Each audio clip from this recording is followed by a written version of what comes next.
And here we go. Right. So if you have questions, if you're on Facebook, you can type the question below, and I will try and get back to answer them at the end after I finish recording.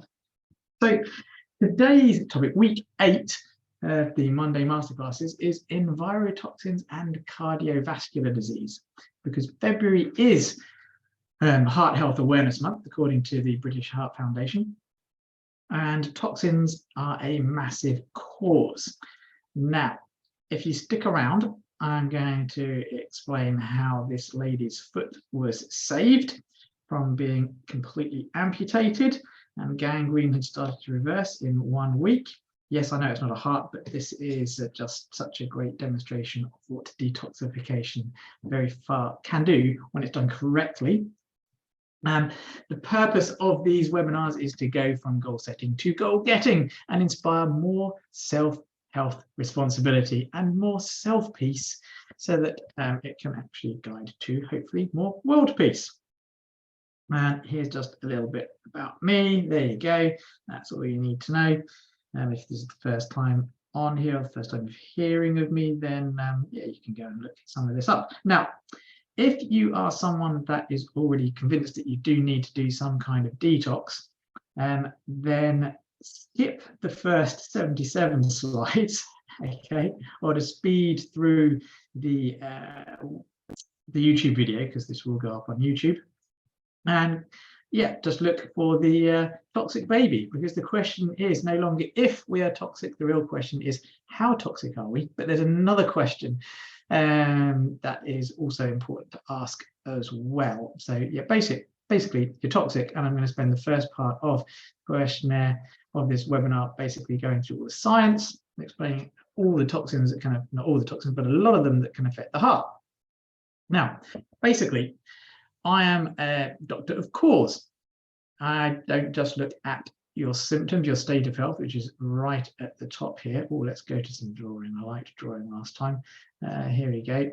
So it's not just about state of health, it's looking at your lifestyle and behavior. Lifestyle, very, very important. Also psychological, motivational level, and even the spiritual being, meaning realm, all have an effect on what's going on in your system. So now I just have to get out of the drawing mode. Now, one of the big things about being a doctor of cause, as opposed to just ordinary medical doctor, or an ordinarily trained medical doctor, I should say, because I have learned from cardiologists. I would like to state that I have learned a lot of what I'm about to teach you from cardiologists, and then specialists in detox. And now, statin drugs, pretty much, you've probably been to the doctor if you're feeling unwell, if you've got heart disease, and you've probably got, nothing really wrong, but they may have, or nothing, the doctors may have said there's nothing really wrong on your blood tests, maybe, and your liver's fine, yeah, that's okay. I'm going to show you some proof that no, your liver probably isn't fine, and what you should really be looking at. Then you might have high cholesterol, you might have some high blood sugar, you might be put on some drugs. But the thing about statin drugs is when you actually look at the already underlined absolute increase in percentage survival, lots of trials have actually showed that, oh look, there was no increase. In fact, there was a decrease in survival, or so 0.09% decrease, and the best was a 0.89% increase in survival.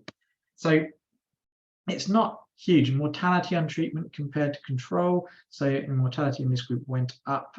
In other groups, it did actually go down. So statins, but overall percentage survival on treatment, there's not that much difference between statins and doing nothing. So is there something, so I'm not saying don't take a statin, I'm saying there's probably much, much better things to do. Another one is aspirin, basically effect of aspirin on cardiovascular events and bleeding in the healthy elderly. Basically aspirin, yeah, so basically cause of death, aspirin related group 9,525, the placebo group 9,589. So there was a slight difference, but basically yeah, there wasn't really a significant difference in decreasing death rate by taking drugs, either statins or aspirin. So aspirin for primary prevention of cardiovascular disease, a meta-analysis with a particular focus on subgroups. Aspirin use does not reduce all-cause or cardiovascular mortality. So if the doctor's just given you statins, just given you aspirin, and hasn't gone into anything else, then they are missing some major things because they're not actually helping as much as they had hoped they would have helped. And I'm hoping that I'm going to help you further, because I'm going to switch you on to the fact that it's no measure of health to be well adjusted to profoundly sick society. Heart disease is going up, despite all of these drugs, okay? And despite all the education that's out there, heart disease is on the rise. So we are not doing the right things. You have to decide whether you're going to actually change from the hamburger lifestyle to a different lifestyle. It's your choice. I'm not saying never have a hamburger again, or a beef burger. I'm not saying never have junk food again if you so enjoy it. I'm just saying there are ways to start enjoying everything else. So what I'm going to cover today is heavy metals, pesticides, herbicides, and plastics, how they actually interfere with the heart and heart health, how widespread it is. In fact, I've missed some of how widespread it is because I've spoken about it before. I'm not going to go into molds today because I realized how long it would have been if I'd have actually going to bring in mold and mold detoxification. So we're talking about general detoxification, but we're going to focus on metals, plastics, pesticides, herbicides, and plastics, and a few others today. Oh, here's some more of my training, some tools, blah, blah, blah, blah. We're not going to talk about any of those. I'm just going to show them to you. Oh, just in case it's the first time that you've been on here and you can slow down. But this is what we're going to really focus on, is the Magnificent 7 health strategies to create optimal wellness and protection. And Detox Right, the pale blue over here. Okay, so basically what we need to do, apart from other things that I've spoken about so far in Heart Health Awareness Month, is you need to get away from toxins. Now, let's just move this so I can read this. So I'm going to whiz through a lot of these, and you can come back and you can actually look at each one of these and pause it when you're actually on the replay on YouTube. Environmental determinants of chronic disease, escalating rates of neurocognitive, metabolic, autoimmune, and cardiovascular diseases cannot be ascribed only to genetics, lifestyle, and nutrition. I'm not going to highlight that. There we go. Cannot be ascribed to only genetics, lifestyle, and nutrition. Okay, there's more to it. Major pesticides are more toxic to human cells than their declared active principles. So pesticides are a problem worldwide, but what tests have found is that there's other things in the pesticides other than their active ingredients, they say are inert, that are actually causing problems. Another big problem with toxins is what's called the non-monotonic toxicity response. Now, most people, and in fact, many toxins, basically, I'm just going to draw on here. Basically, you have a dose. Oh, draw. Red. You have a dose, and basically, the higher the dose goes, the more toxic, basically. Well, look at this. I'm managing to draw with a mouse. Okay. But the non-monotonic one basically says that, well, actually, at a very low dose, it's poisonous. And then actually, as the dose goes up, it gets less poisonous because the body presumably can detect it. Because what the thought is at very low doses, the body can't detect the poison, so it doesn't get rid of it. So it slowly poisons your cells one at a time, and you don't notice it. As the dose gets higher, the body starts to do something about it. But then as it gets higher again, it becomes toxic. So that can be very worrying. Now, how do I just transitions push? Oh, there we go. Now, hopefully that's not going to stop drawing. So it is a theory, though there is some evidence, especially when it comes to what are called hormone disruptors.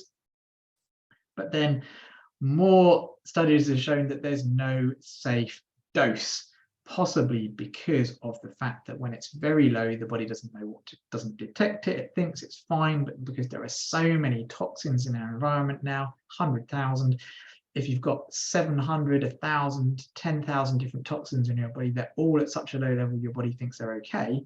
You've still got 10,000 toxins killing numerous cells in your body all of the time. But then, so you've got low level toxicity, but what happens if you mix safe levels of a toxic metal, for instance, with safe levels of a toxic herbicide? Well, basically you get all kinds of stuff. Glyphosate, it's a herbicide, and it's basically, it latches onto aluminium, which actually allows it to bypass and get through the gut much more easily, which means that you actually get higher levels and more toxic levels, and it can get into the brain as well, leading to anemia, induced hypoxia, promoting neurotoxicity. So basically, when you start combining different toxins together, they can have all kinds of different effects. Toxicity of formulations and heavy metals and glyphosate-based herbicides. So this is a big problem at the moment. If you use Roundup, glyphosate, there's all kinds of people that are using it, but basically listed as inerts are arsenic, petroleum, burned residues. And so you add glyphosate to these things, and they can get through your fingers and both actually in our food chain, because it's on sprayed on all kinds of different crops, glyphosate. We're going to get back to this. But then another question: what happens if you mix safe levels of a toxic metal with safe levels of a toxic herbicide, then mix it with safe levels of drugs known to be toxic to the liver, like paracetamol, statins, gout medication, contraceptive pills, or antibiotics? Yes, paracetamol, statins, gout medication, contraceptive pills, and antibiotics, all shown to be toxic to the liver. So what happens when you mix one of those with safe levels of toxins and herbicides? We don't know. It's not being studied, primarily because it's just so complicated. And so many people are on multiple drugs. They've already got thousands of chemicals inside their body, and it's just a nightmare. And we don't know what's going on a lot of the time. So let's start with some nasty metals. Thallium. Oh yes, thallium is actually a much more widespread contaminant than originally thought, even in the UK, and it does cause myocardial injury. It causes all kinds of stuff, all kinds of horrible things. So you can read that later. Environmental toxic metal contaminants and risk of cardiovascular disease. This study went on to conclude exposure to arsenic, lead, cadmium, and copper is associated with an increased risk of cardiovascular disease and coronary heart disease. Mercury, however, was not. Mercury does cause neurotoxicity and other things. These findings reinforce the importance of environmental toxic metals in cardiovascular risk beyond the roles of conventional behavioural risk factors. And this was actually in the British Medical Journal. And for some reason, I can't do anything on this now. Never mind. I'll just press insert and see if that actually puts it back to, yeah, there you go. Now I'm back to drawing again, I think. Yeah, never mind. Okay, so there we go. So there's a lot going on here. I want to clear that, never mind. And so even in the UK, environmentally heavy metals and cardiovascular diseases, status and future direction. Heavy metals include toxic metals such as arsenic, cadmium, lead, mercury, some of the essential trace metals such as chromium, cobalt, copper, magnesium, manganese, molybdenum. These are all heavy metals. Evidence of the role of environmental toxic exposure to heavy metals in cardiovascular risk has rapidly increased over the past 2 decades. That's rapidly increased. Okay.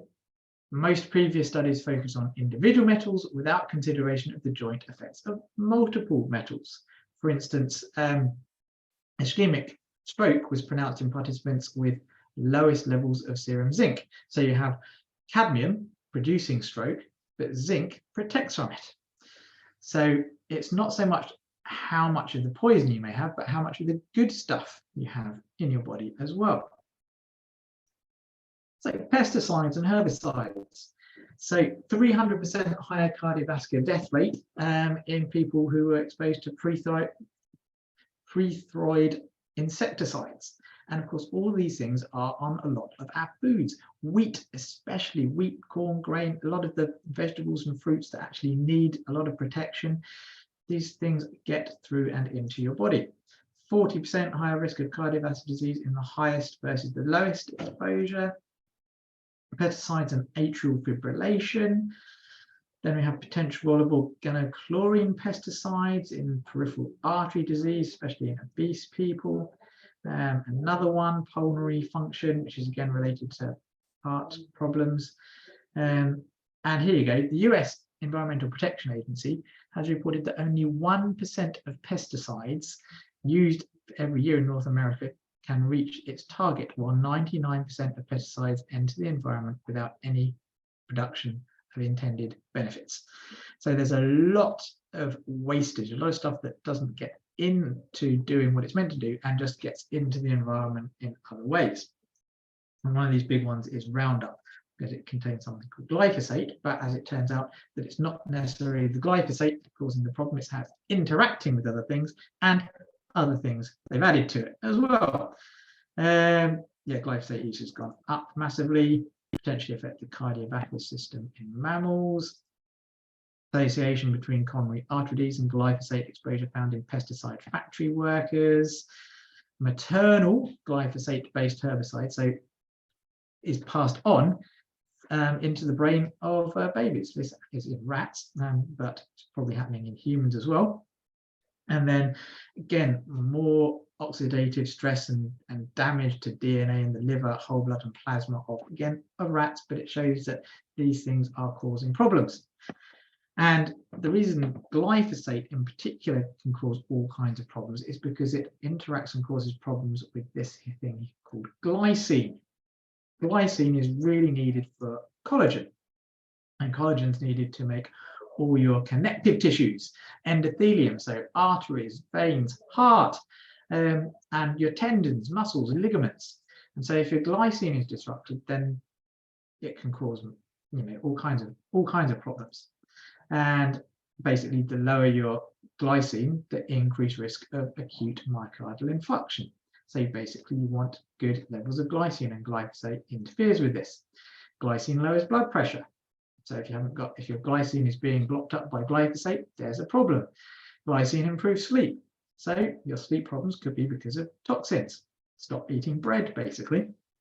Metabolic syndrome, again, can cause vitamin D deficiency as well. And then we have another one, atrazine. And this is what's called a hormone disruptor. And so it's disrupting hormones in your body. So you could talk thyroid problems, insulin problems, PMS, andropause, so testosterone problems, and also mitochondrial dysfunction, and your heart is full of mitochondria. And so if that's causing mitochondrial dysfunction, there's a problem. So endocrine disruptors, don't really need that one. And a lot of plastics are endocrine disruptors. So use of plastic food wrappers high in phthalates is associated with metabolic syndrome in Mexican women. Maternal phthalate and bisphenol urine concentrations during pregnancy related to childhood blood pressure. So how worrying is that? Is that the plastics that are actually, and the plastic residues, phthalates and bisphenol, build up in the mother, and it's associated with childhood blood pressure. It's passed on. Cardiovascular toxicity and mechanism of bisphenol and emerging risk of bisphenol S. So that's another plastic. Bisphenol A exposure and cardiac electrical conduction. So maybe again causing atopic heartbeats, etc. BPA lowers good cholesterol. Bisphenol induces coronary endothelial cell necroptosis. That sounds good, doesn't it? Not. And then BPA exposure is related to metabolic changes in obese children. Then you have parabens, synthetic compounds commonly used in preservatives in a wide range of health, beauty, and personal care products. And what do these do? Exposure to parabens and prevalence of obesity and metabolic syndrome analysis. Basically, it showed that there is a link, a 10-fold increase in propyl paraben concentration was associated with 40% prevalence of metabolic syndrome among men. And it was strange because it actually had it seemed to be good for women.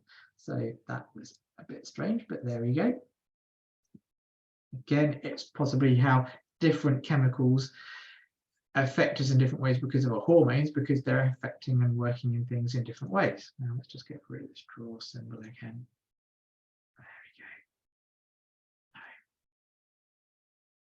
we go. Glycosand, this was often found in soaps, basically, but now it's been removed because has an effect on our hormones. So we're putting soap on our hands and our face, and it's causing hormone disruption.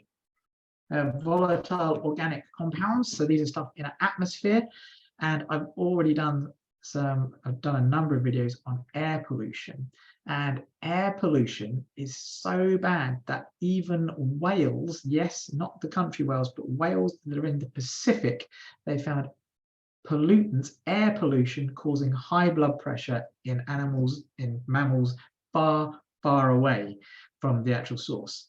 So if you think you are not affected by air pollution because you live in the countryside, you are unfortunately mistaken. And air pollution can cause higher blood pressure in a matter of a few minutes, even in children. So yeah, all kinds of things affecting rhythms of the heart, higher blood pressure, cardiovascular disease in general. So there we go. So that should pretty much convince you that there is a lot of toxicity, and it's also given you a lot of evidence because you can actually go back through this, pause, go and look things up, write it down, show it to your doctor. So how do you know if you are toxic? Well, I'm pretty much now convinced myself that everyone is toxic. And the real question is more, how toxic are we? But there's actually another question. How toxic are we? And are they affecting me? Question mark. Because as you've already seen a little bit, is if you've got enough of the right good stuff going in, then the toxins are less of an effect. And our genetics and all sorts of things do also alter how much these things affect us. So there's our exposure to them, it's how much good stuff we're doing, and our individual genetics will actually determine how much you need to, what the problems are. So you can have all kinds of tests looking at toxins in your body, but again, you could have quite high level of toxins, but you might actually be okay. So it's more to do with symptoms. So if you do have heart disease, anxiety, and all kinds of other stuff, then it's probably a good idea to detox. And it's pretty much irrelevant almost looking for the toxins because they're going to be there. And so it may not be a question of doing a blood test or doing an expensive urine heavy metal test, and then another test, and then another test. There's something better. So first of all, you can actually look at your own blood tests. And if certain things like your lymphocytes, which are part of your white blood cell, your bilirubin, which is made by your gallbladder, then you've got globulins, BUN, which is blood urea nitrogen. Well, bilirubin isn't made by your gallbladder, but it's concentrated. Uric acid, and GGT, which is a liver enzyme, which is made by your bile duct as well as your liver, and in fact lots of your cells. If those are all elevated, even if they're in the normal range, but high normal range, and if your cholesterol is maybe low, especially your HDL, your good cholesterol, platelets might be low, MCH and MCHC, which is mean cell hemoglobin, then these may all be indicators, not all together, but individual ones may be an indicator that you're toxic, but there's not a huge amount of science saying that's so much true, but it certainly tells you you're wrong. But what we do know, that AST, liver enzyme, now these are not the ranges used by doctors. These are the ranges that are actually shown to be more accurate than what doctors are using. So if your AST is below 10 or above 25, it's an indicator that your liver is under some kind of stress. Your ALT, okay, ideally should be between 10 and 22. And these ranges are slightly different in men and women as well. So I do actually have separate ranges for men and women, but this is a good indicator. But here the thing with ALT is some toxins will actually drive ALT down. So if your AST is in sort of 25 or above, but your ALT is very low and your GGT is also slightly high, it would indicate certain kinds of chemicals and toxins. But your GGT, again, it's really shown that even the normal levels, the higher it goes, the worse it is. So between 10 and 24 at most. If it's above 24, if it's below 10, it indicates there is a problem. So have a look at these in your blood tests. But again, it may not be to the point where your blood is actually starting to show changes, especially if you've got lots of stealth toxins. So you've got to go more on symptoms. And if you just go and look up the Quick Environmental Exposure and Sensitivity Inventory, it's a questionnaire. This questionnaire has been shown to be just as good as actually doing expensive tests to see how many toxins you've got inside your body. And this is free to take. Just Google Queasy, Queesi. It will take you to this page, tiltresearch.org/Queasy-2 or -2. Just Google Queasy and you'll find it basically. And there's actually a breezy. There's even a shorter one now. There's the quick, but there's the brief one as well. And you can take part in the research. You can fill it in online, and this gives you a good idea about whether toxins are your issue. And also you can then fill it in later to see if you're feeling better, then good chances you've cleared up a lot of the toxins. So yes, you can assess yourself, but pretty much if you've got lots of symptoms, you're probably toxic. And there are ways to tell what sort of part of your system is under attack. So how do you detox? Well, first of all, you remove the source of the toxins to the best of your ability. So for a lot of people, it's, well, we'll get into that, it's changing your food, for instance. Regenerate cell membranes, restore cellular energy, reduce inflammation, and re-establish methylation. Now, I've spoken about these before in other videos. I'm not going to go into great detail about this whole process.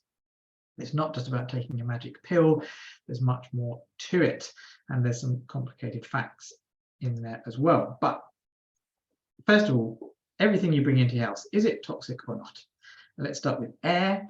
If you've got heart disease and lung disease, then you need to get some kind of air purifier, especially for your bedroom, especially at night, because air pollution is killing thousands and thousands and thousands of people. So you need clean air. So your office, I've got air purifier, air filter, and ionizer here. But your bedroom where you spend, that's the way you spend the most time. So get a good air purifier for your bedroom. Water. This is what Dr. Jack Wilson recommends. San Pellegrino, especially from a glass bottle. It's got some sulfur in it as well, which is aids detoxification. So this is the one. Basically, this is when you're on a detox, when you're really trying to clean yourself up, don't drink tap water. Just drink this, or have a really good water filter. Make sure everything coming in is organic, including tea and coffee, because teas and coffees can be absolutely chocked with pesticides. This is Dr. Wolfson's food pyramid. So eat mostly vegetables, and then meat, fowl, seafood, eggs, avocado, coconut, olives for good fats, nuts and seeds, then extra animal fats or olive oil, grapeseed oil, coconut oil, and in-season fruits and berries. Then get plenty of sunshine, because that helps the whole process. That means you're getting outside. Get plenty of sleep, because if you don't have enough sleep, you can't repair. Get active and especially sweat, which is why saunas can be a good adjunct to your detoxification protocols and processes. I want to get away from stress. I'm inverting the commas there. Again, see my last week's webinar about stress. That's about changing how stress affects you. Eat the right food, suddenly crept in there. Okay, which we've already covered, but I'm going to throw in some more. Basically, and do a proper detox. So it's about using the entire Magnificent Seven. Think right, talk right, drink right, eat right, move right, detox right, sleep right. Now, what happens if you're really, really stuck in the mud? Okay, now, if you're stuck in the mud, like this guy here, you need a big push. Just putting one finger in, just making one tiny change isn't going to get your car out of the mud. And a lot of people, their whole system is stuck. So making a change to like a better diet was great. It starts helping, it starts maybe drying things out, to make it easier to get out of the mud. But sometimes people need a great big push. And this brings me back to this. Now you can get more details of detoxes and detox protocols at my old website, thepainreliefcentres.co.uk/detox. I'll put this link up again later. The pain relief centres, that's spelt the English way. I don't know why I put IE there, because that is also the American way. What I meant to do, oh, let's go to blue, was centres. There you go, the English way. Okay, RES, not ERS. The pain relief centres.co.uk/detox.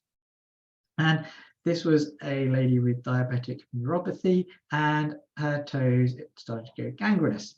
Now she was going to have her foot amputated.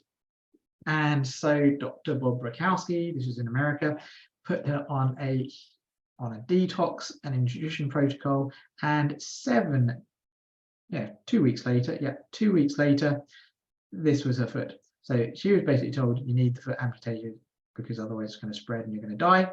She didn't want the amputation. Dr. Rakowski said, look, what is the latest that they'll do the operation? And then, if you want to wait, then this is what you need to do. She was put on nutrients every hour, an incredibly intense detox process. And basically, long story, and her hand was going to be cut off as well, but her hand was saved completely. And this was all that needed, was basically some toe ends. And so her foot was pretty much saved, as was the rest of her health. And basically, for people who really need a big change very, very quickly, we have a 1 week intense detox. So you just eat huge amounts of organic vegetables, basically, and you have lots of what are called functional foods. So that's protein. It's a rice-based protein based powder with all the right nutrients. And then there's other things you can do, like saunas and coffee enemas, to help speed up the detox process. If you're interested in some of the nutrients you can take while actually having lots of vegetables, then this gives you an idea. It's like NAC, glutathione, B vitamins, zinc, kidney and liver herbs, plenty of oxygen. But some herbs that are given to protect the liver, like milk thistle, actually slow down the detox process. Same as curcumin, an extract of turmeric. While both turmeric and milk thistle protect the liver from toxins, when you actually want to detox, they're actually good things to not have, so you can get rid of the toxins quicker. But you can have some supplements to boost glutathione, which is one of the most important detoxifiers. Comes in pills, food form, liposomal liquids, and you can inject these things inside you as well. But the organs of detoxification isn't just the liver, it's your skin, your lungs, your immune system, your intestines, kidneys. And true detox isn't just about a 7-day one-off punch, although that can have dramatic effects very, very, very, very, very quickly, especially when you remove the source of toxins. But really, there's many layers to it. The first phase, you want to prep the body for detoxification. Then you want to start the detoxification of the organs, like the liver and the lungs and the heart. And then you want the brain and the nervous system. But one of the most important things to look at is use of binding agents. There you go. Binders to actually remove the toxins from your body, because a lot of detoxes, you'll end up dumping the toxins into your bowels, but a lot of the fat soluble ones will get reabsorbed again, and you don't want that happening. So let's just get rid of this again. And then let's just go over there. And so a toxin binder that I've just come across, thanks to one of my patients who had really bad acid reflux, his wife found this, and you can get this in Holland Barrett, Superdrug, Boots, as well. It's called silicol gel. Now, silica, there are a number of detox protocols that use silica as a binding agent. Now, this gel, you take it an hour before you eat. Try and take it 3 times a day. If you're taking it, you can take it for up to 4 weeks, and then you have a rest for 7 days. And this will bind a lot of toxins in your gut, but you want to take it away from food, away from nutrients, away from medication, because it will bind to medicines and nutrients as well. And this can protect your stomach and your gut, and pick up a lot of toxins that your bowels are maybe then dumping as well. Now, there are lots of binding agents. This is just one. And there are binding agents that can get into your bloodstream as well, which is what I recommend when you really want to do a proper full-on detox. But for people who are wanting to do something simple, and especially if you've got acid reflux, heartburn, go to Holland & Barrett or Boots or wherever, or go to silicalgel.co.uk. You may have it in other countries as well. And yeah, take it as directed, basically. And then make sure you eat lots of brassica cruciferous vegetables like broccoli, Brussels sprouts, cabbage, cauliflower, collard greens, kale and turnips. Have lots of onions, leeks and garlic, and you can use garlic pills too because they really help get rid of some heavy metals. Ginger has been shown to get rid of some heavy metals, and you can take it in pill form as well, and you can take it throughout the day. But when you are trying to detox, as I said, avoid certain herbs, but also avoid black pepper. So if you're wanting to detox, okay, and you're not sure what you should take and you want to do something simple, is just eat vegetables. So brassica vegetables, onions, have lots of herbs and spices, but in your food, but don't take them as pills. But you can take garlic and ginger pills, okay, and avoid black pepper. Don't use black pepper. The good news is you don't have to live on a desert island. You can just get yourself an air filter, convert to organic food, maybe take that, maybe take some NaC or glutathione as well, but not at the same time. Take the NaC and glutathione about 5 minutes before you eat, maybe. Yeah. And so if you want to find out more about our detox processes, go to the Pain Relief Centres, .co.uk, and that was the one I wanted to highlight, wasn't it? Oh, I'm still drawing. There you go. But it's the English spelling of centres.co.uk/detox. Find out more, including our £5 detox series, which you can sign up for. I'll leave that up there for a moment. But next week, we're going to talk about molds, or mold if you're American. So there you go. There's the Pain Relief Centres.co.uk/detox. And again, if you do have heart disease, if you do want to reach out more, then go to beatbloodpressure.com, sign up via one of the webinars, or just reach out. You can reach out to me through the Pain Relief Centres as well. There you go. Make it easy for you. Just going to leave it like that, I think. So look after yourself and be amazingly well. I'm going to turn off the recording now and see what questions we have to answer. Bye for now.